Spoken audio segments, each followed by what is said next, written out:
Hey everybody, Doug back at you with another Pennsylvania Dutch word of the week. We are continuing our June words of the week. And again, I bring you another verb. Remember, you have to conjugate verbs. And I said last week that there are these rules for conjugation. Hopefully you checked out the video if you didn't know how to do that. There are also some verbs that are known as irregular verbs. We have them in English. An example is to be. When we conjugate the verb to be in English, I am, you are, that doesn't look anything like the original be. So that's an irregular verb in English. We have other ones. Pennsylvania Dutch has a bunch of irregular verbs too. And the verb I'm going to give you this week as our word of the week is an irregular verb, meaning it doesn't play by the normal rules. It changes its spelling. So the word you're going to see, well, I'm going to throw it at you right now. Our verb or our word of the week, which is also a verb, is griege, griege, to get.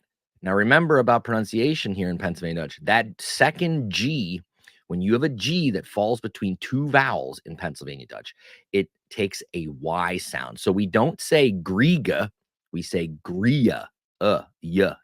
Griege. Griege means to get.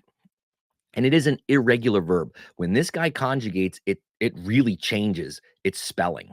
So you're going to see it in a conjugated form here in our sample sentence. And you're going to say to yourself, geez, that's really crazy compared to what it originally was. It's because it's an irregular. There's a handful of irregular verbs that when you're learning verbs, if they're irregular, you have to learn them a little bit differently because they change their spellings. Not terrible, but something that you have to learn. So this verb in action, I came up with this sentence. Kriegst du een nieuwe machine?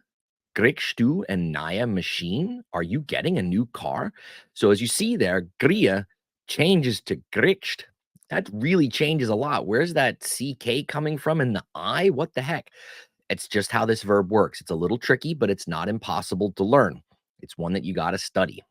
It's a great verb. Griege, we use it all the time in Pennsylvania Dutch. It's probably one of my most often used verbs. I think about it. If I tell my kids to get something or, geez, I'm using that verb all the time. So it's a good one to learn. Till next time, dear friends, keep practicing your Pennsylvania Dutch. Schwätz Deutsch and Macht's gut.